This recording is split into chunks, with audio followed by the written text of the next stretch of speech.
Ready to build resiliency, create a healthy lifestyle, and overcome adversity with a warrior mindset.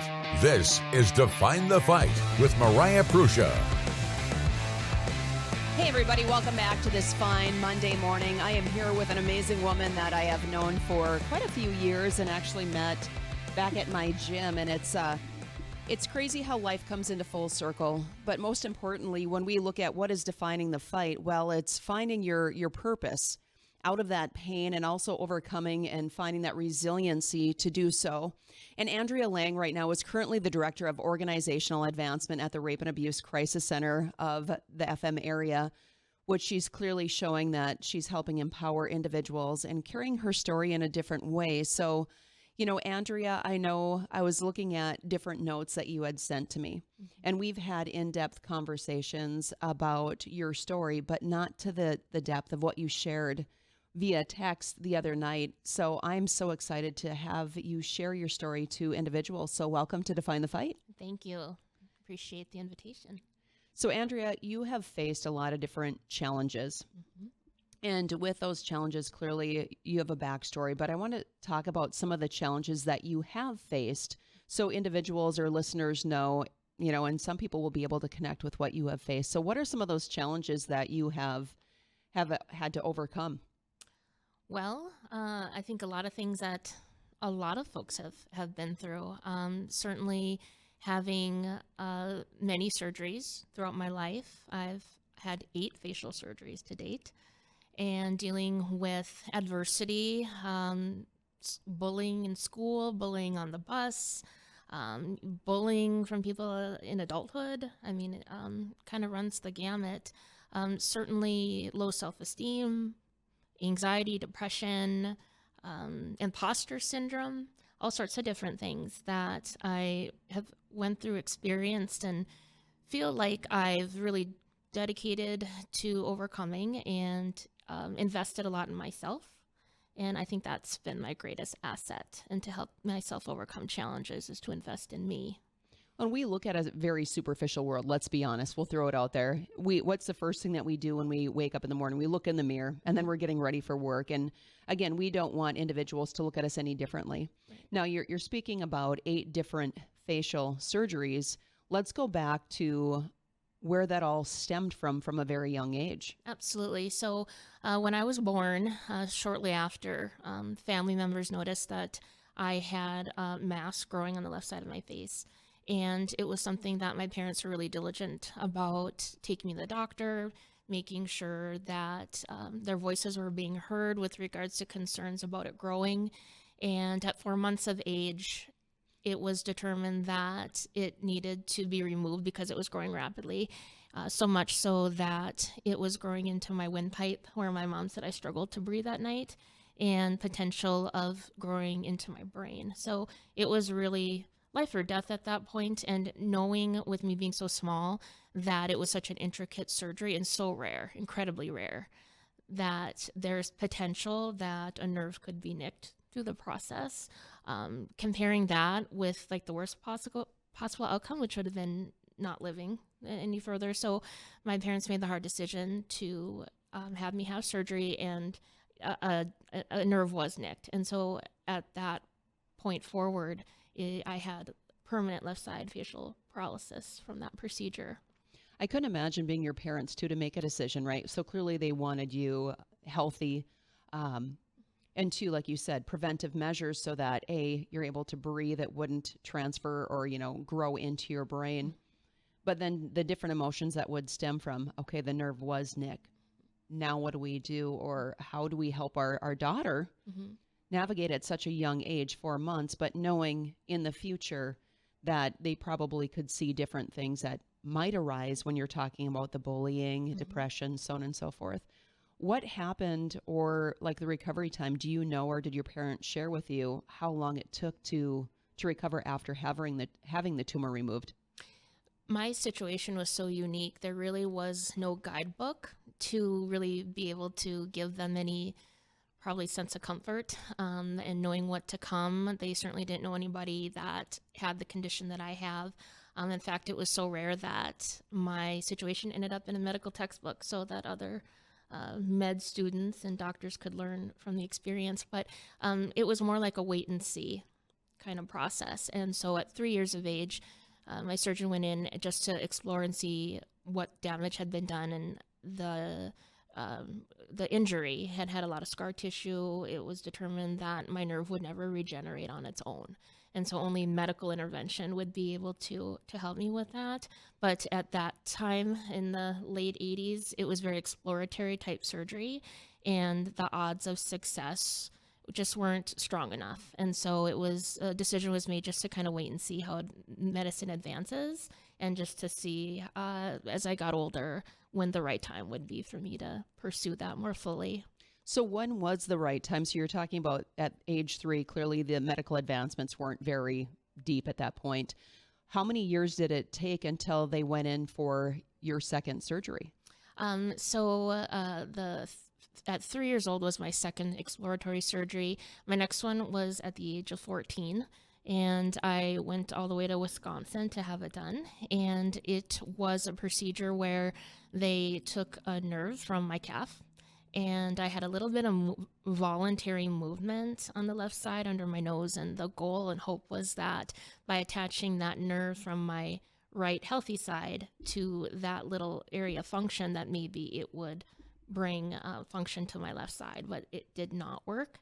It wasn't strong enough of movement on my left side to make much of a difference. So that led me through a path of researching doctors. My dad's a good researcher. He looked into different options for me too.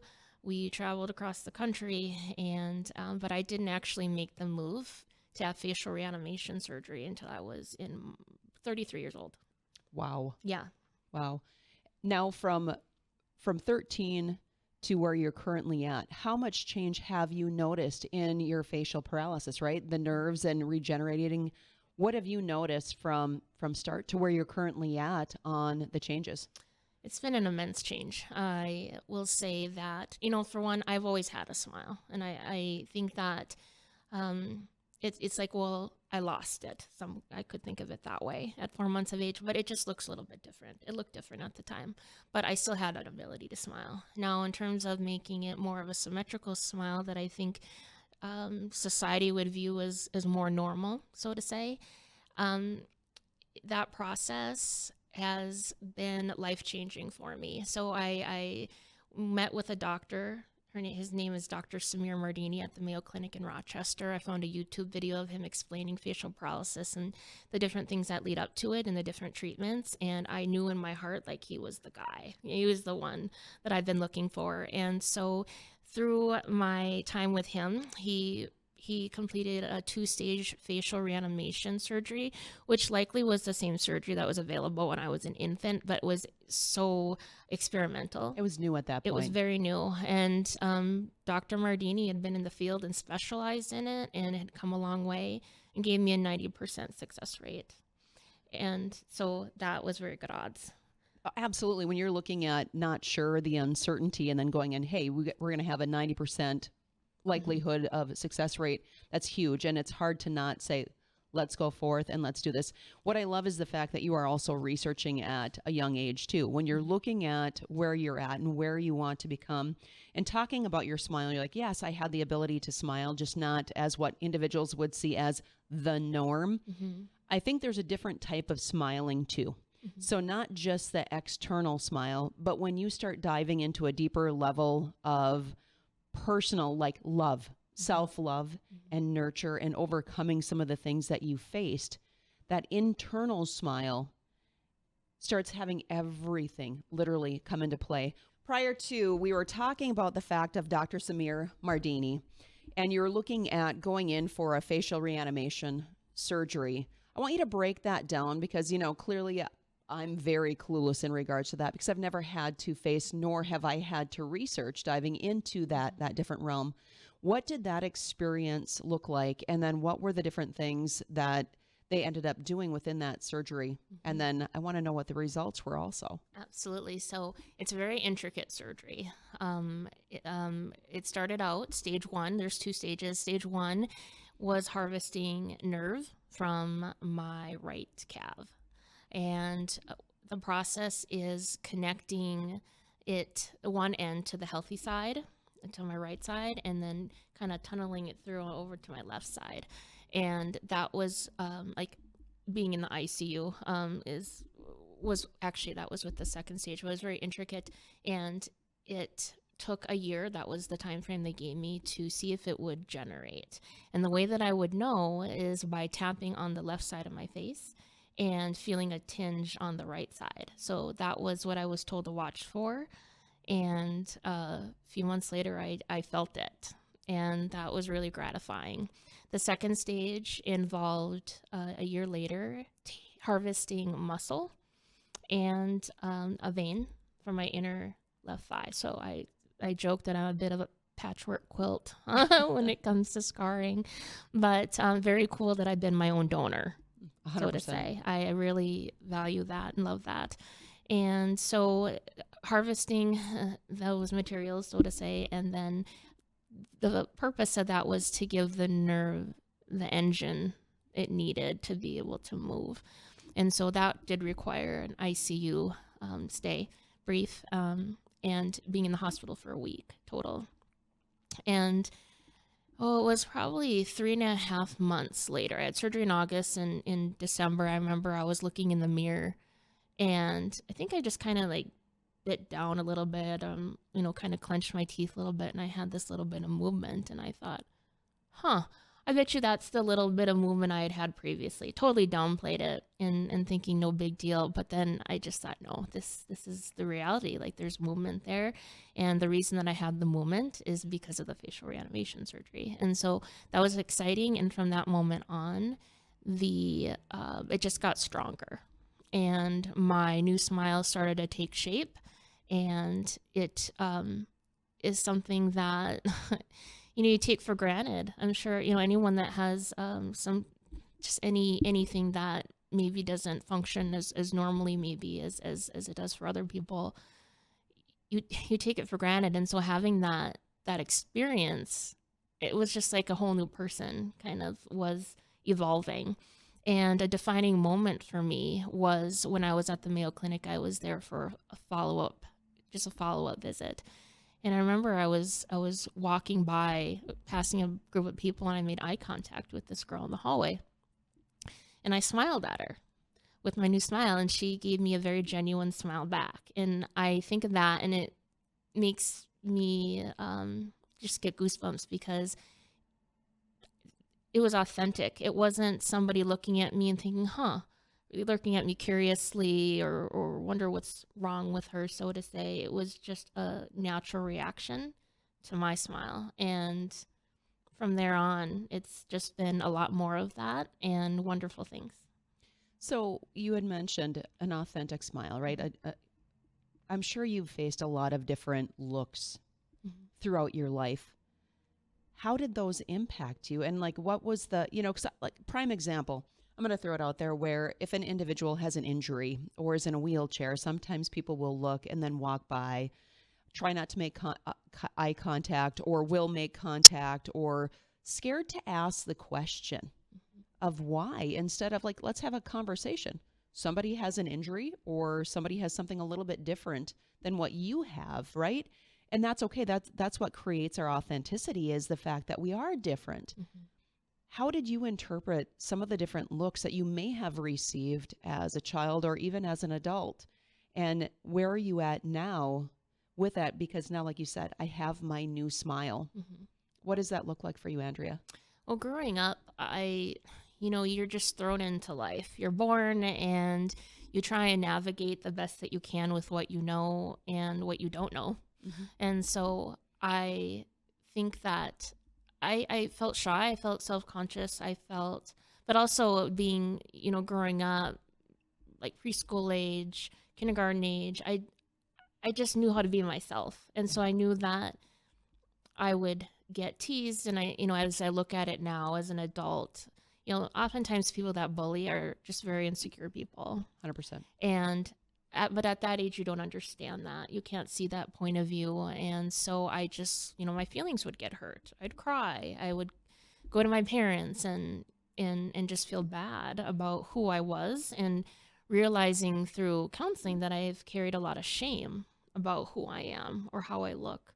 And so really have dedicated myself to working through that, because no matter how good of a person you are, no matter what positive energy you put out there, there's always going to be naysayers, and there's going to be people that are going to pick at you regardless if you have a facial difference or not, right? And so I didn't really know how to navigate it. And when I was in middle school, I experienced depression pretty heavily and was diagnosed with that. And later on in life with generalized anxiety disorder.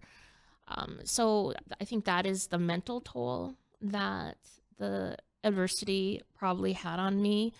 That's kind of how it manifested, I think, as I got older.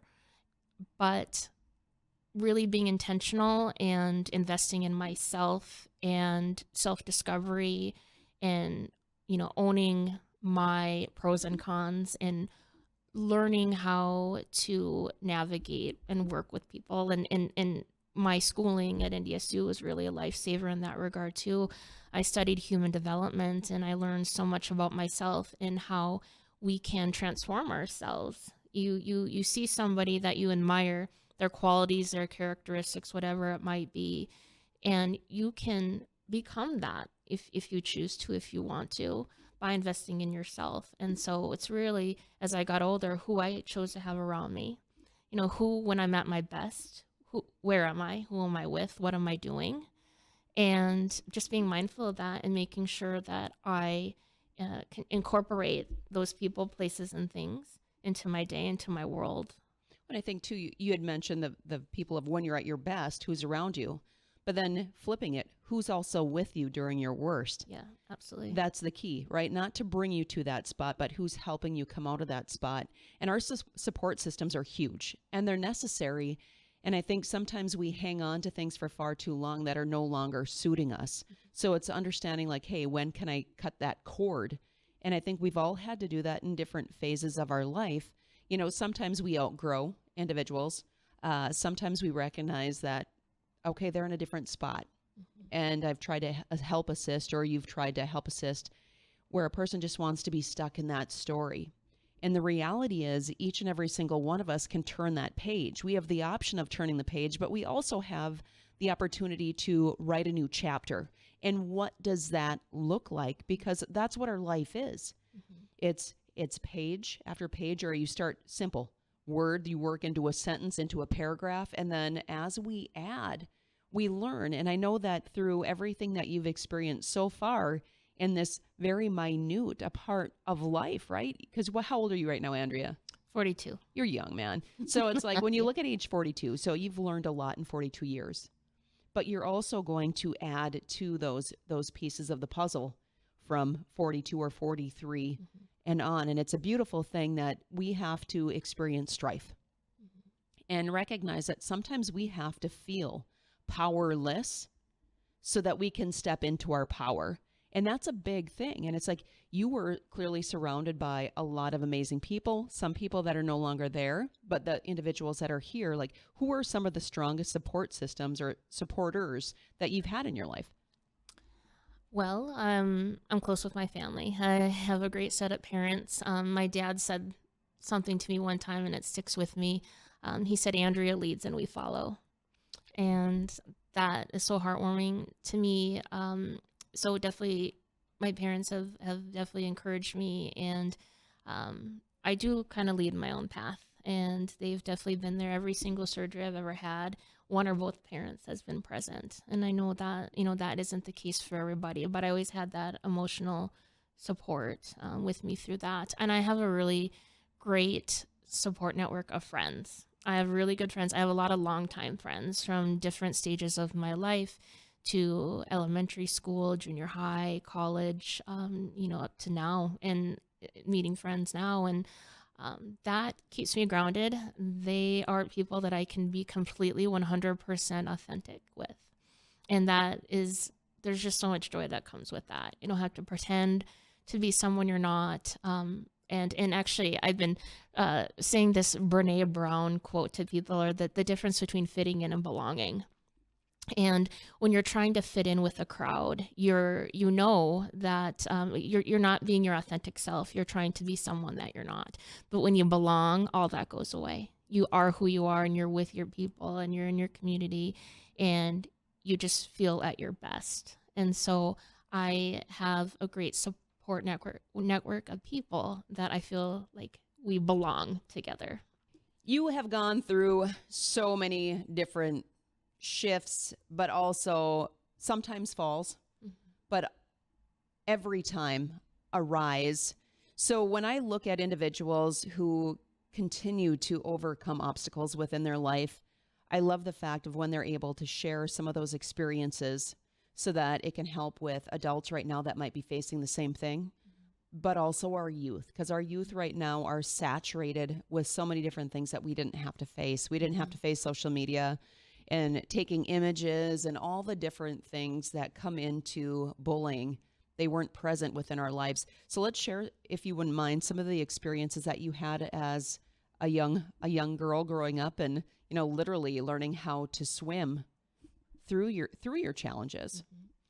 Well, the side note there is I never actually learned how to swim. I have a goal. Let's get the floaties out. Right. Yes. Growing up, I did engage in therapy and things like that to try and talk through some of the issues that I was dealing with, because there's really no roadmap for life, right? And so I benefited from just talking through my my embarrassments, the shame that I had, and just learning as best as I could how to cope with it. And I did this visualization. There's this podcast out there. It's called The Adult Chair. And a friend of mine had recommended it to me, and I would say maybe it was podcast episode 14, something along that line, where it was doing a visualization. So you're your adult self, and you're, walking through this forest. It had lots of different elements to it. And then you see a younger version of yourself, and who is that? Like, what stage are you at? And for me, I was 5 years old, and I was, happy, and I'm seeing this person, adult me, right? And what would I say or do, or how would I react to that version of myself if I could go back in time? And what would that younger version of me be needing at that time? And so it was really cool. And I realized that what I would have benefited from the most, I think, is having a mentor and someone just to kind of guide me. I think that, facial paralysis is something that I didn't know anyone else had. My parents didn't either. And so it was new in many ways. And I wish I would have had someone that I could really confide in and just kind of validate and just say, you're going to be a rock star. You're going to be okay. You're talking about the visualization. I've spoke a lot to individuals in regards to shadow work, going back to those spots or those trauma spots. And again, being careful of, if you're not quite ready to do so, it's important to make sure that you've got a supporter or a therapist or a counselor there too, because you never know what emotions are going to arise from those things. But it's talking to yourself in that spot, whether you're 5, whether you're 10, whatever it may or may not be. And if you're holding on to emotion and learning how to change the story, and if you're hanging on to guilt, if you're hanging on to shame, it's going back to that spot, talking to yourself and allowing yourself at that point to release. And I think that's a challenge for a lot of different individuals, because we are like this big suitcase, and we will, I found a pair of socks. I'm going to shove that in the suitcase. I found a shirt. And typically what I'm referring to, right, is you're not grabbing clothing. You're hanging on to emotions. You're hanging on to experiences, different trauma. And eventually that suitcase gets so heavy that it's no longer, you're not carrying it, you're dragging it. And it's important for each of us to get to that phase of, okay, it's time for me to open this suitcase. It doesn't mean that you have to take out every single item. Start with one thing at a time And with kids too, it's like finding a mentor. It's very important, and it's hard and it's challenging. And we see our kids instantly dive into their phones where what are emotions? And I know we've spoke about this in the past too, is I didn't even know what an emotion was. I'm going to be honest with you. I thought fine, okay, and good were all emotions, and those aren't emotions. Those are just descriptive words, right? So it's learning so much more. And then for parents too, to also have active conversations with their children on their emotions. So you're feeling sad. Why? Let's talk about that. Let's go a little bit deeper. I mean, I'm sure you had a lot of different conversations with your parents. I would say, well, I'm a feeler. I'm a thinker. I'm a advocate, I think, for myself and for other people. And so, as I've gotten older, I found my voice. And that can be good and bad, some might say, but certainly, being an advocate for me in ways that if I felt that I was lacking in some area, or my emotions, I didn't know how to manage them, like actually learning how to, and being open to challenge. And so therapy gets a bad rap, I have to say, in a lot of ways, but it is having a third party that didn't know me personally, just knew what I shared with her and challenged my ways of thinking. What has been like so extremely beneficial. Having depression and anxiety, I've really worked my way out of those things through her as a mentor and a guide to me. And so I think that your guidance, your mentorship can come from a lot of places, and you can learn something from absolutely everybody, and being teachable is so important. Either someone teaches you how you want to be or how you don't want to be, and you learn a lesson either way. And so, I think my parents said I was a little softer as a kid. They had to take a little bit of a softer approach with me, given me being more sensitive. And, what I would recommend to parents is like, social media and just all those things. Like you said, Mariah, I'm so glad we didn't experience that, because I think my youth would have been, even more difficult, just comparing yourself to so many people. But certainly, like, doing role playing with kids, and if you're in this situation or someone asks you about your smile or they're making fun of you, what are some things that you could say? Because it's so easy to get caught up in the moment, and someone's being very direct with you in a way, or making fun of you, and what do you say? And I never had those words. I didn't know how to really stand up for myself in a way. And so learning over time and being really intentional, and into adulthood about, liking and loving myself, and, having that be a great asset. And it really helps you navigate through those naysayers and whatnot. So You said to talk about therapy and getting a bad rap. I'm going to circle back to that, because with therapy, I think it's important for people to understand it might not be the first therapist. It might not be the second, third, so on and so forth. It's finding who helps, right? So helps in regards to the connection, so that you are able to actually open up. And sometimes we just don't trust, or we don't feel safe with that individual. We're like, yeah, I'm not feeling this, right?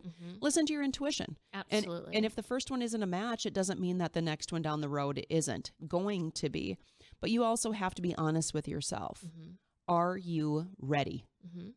Because if you aren't ready, you're going to spend a lot of time, and you're going to spend a lot of money on just saying what they want to hear, and not being able to take in the different ways to cope, or different strategies that they're providing to you. I mean, do you feel like that, like at some point, maybe, or maybe you didn't experience that, like, you just weren't quite ready, but then there was that aha moment where it just switched? Yes, providers in general, I have certainly had that experience where this doesn't feel right. In fact, I mentioned Dr. Mardini, and he was the first surgeon. Like I felt that connection. And for someone that has had a history of anxiety, me going into surgery as many times as I have with him, feeling completely trusting him, not being worried, not being scared, it's priceless. And so, and the therapist that I've worked with for quite some time, again, I look at her as a mentor, and she can call me out, and I'll take it, and I'll reflect on it, and I'll take what I can and maybe leave the rest, but I certainly don't just go there and show up. I engage in it and I practice the skills, because when you have depression or anxiety, your thought process can be very harmful to you. And so yeah, just being committed and to talking with somebody that isn't in your circle. Gosh, I've learned just so much about myself, and it's really priceless. I think the most challenging point for most people is to love themselves.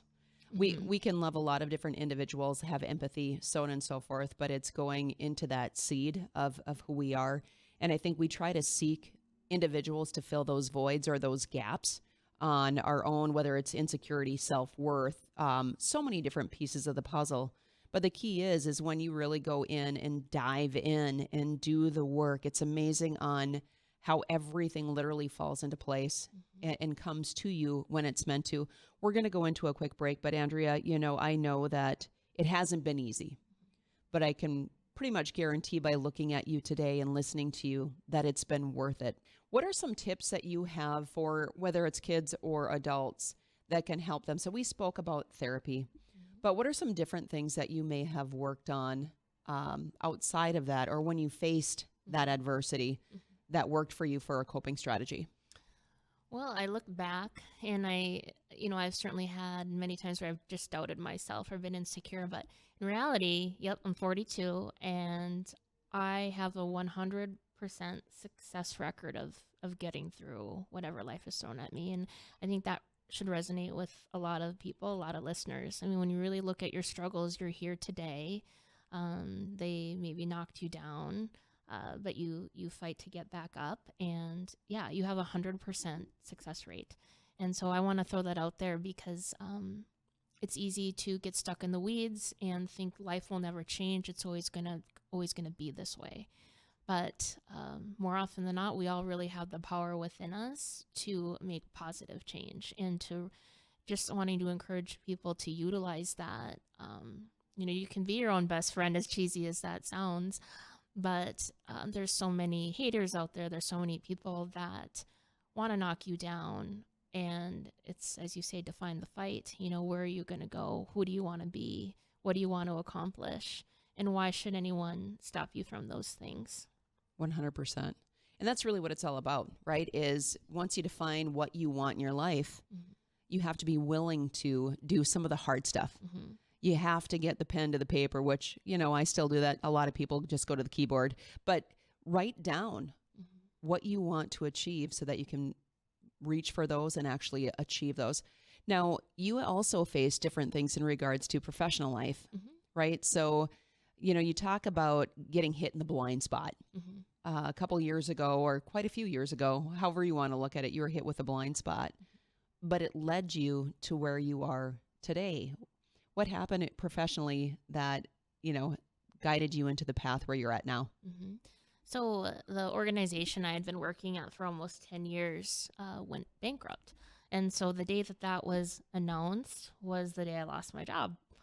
And I remember that day, it's like, wow, this is a huge impact on the community, on the state. It, certainly didn't feel good. There was just a lot of concerns about how it would impact the community. But it's like, well, how does it impact me? And I felt like it was an opportunity. For some reason, I knew it was nothing that I did. It wasn't that the work I did was poor or anything like that. It was something bigger and broader than anything I could have had an impact on. And so that gave me some solace. But I felt like there was something more, like this is an opportunity for me to grow. And I didn't know where or what was going to happen. And the opportunity came to me. So there was a job ad at a place called the Rape and Abuse Crisis Center, Fargo-Moorhead. It was a director of organizational advancement position. And the word director, I thought, yeah, no, I'm not qualified for that. Even though I'd been in the human service field for quite some time and had gotten a lot of skills that I've learned along the way, that would be a good fit for the job. I just told myself that it wasn't going to happen for me. Well, lo and behold, 6 weeks after the organization I'd worked at previously closed, I was the new director of organizational advancement. And that has been positively impactful in my life in so many ways. And so my main role there is grant management. And so I'm responsible for, bringing in local, state, and federal grant funding and some foundation funding. The services that are provided to survivors, victims of abuse are free of charge at Rape and Youth Crisis Center. So you can imagine how important donations and grant funding is for our staff to carry out their mission.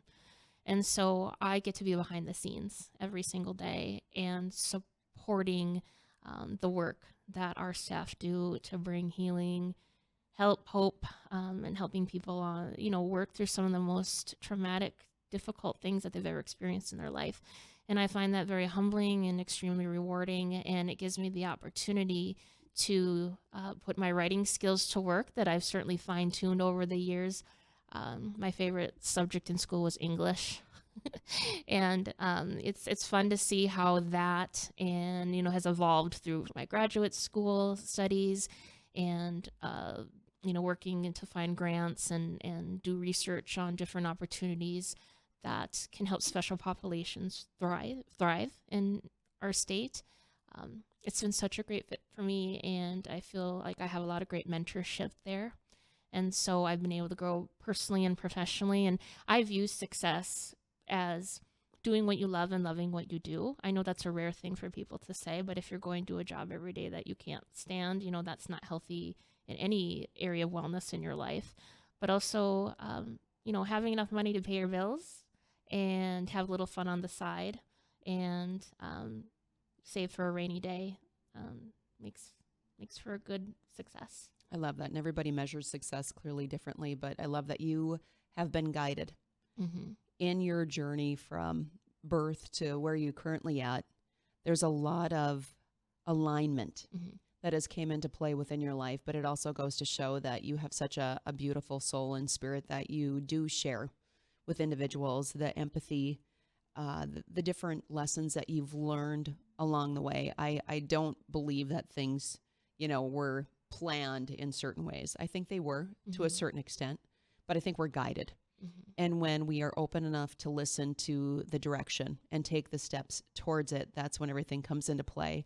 I remember that moment where we had a brief conversation. You may not, I know you've had so many conversations, but I do remember that moment. And I know you're like, but I'm not quite sure if I'm going to get that position or not. I'm like, yeah, you are. Yeah, you are. And I'm so grateful that everything came into play. And I want to thank you first and foremost for coming on Define the Fight and sharing your story, because I know it will resonate with a lot of different individuals. So thank you. It's my pleasure. I appreciate the invitation. You bet. I want to leave you guys with a quote here. If there is no struggle, there is no progress. So embrace the struggle, because you know what? It's only helping give you the tools that you need to lean into the next phase of your life.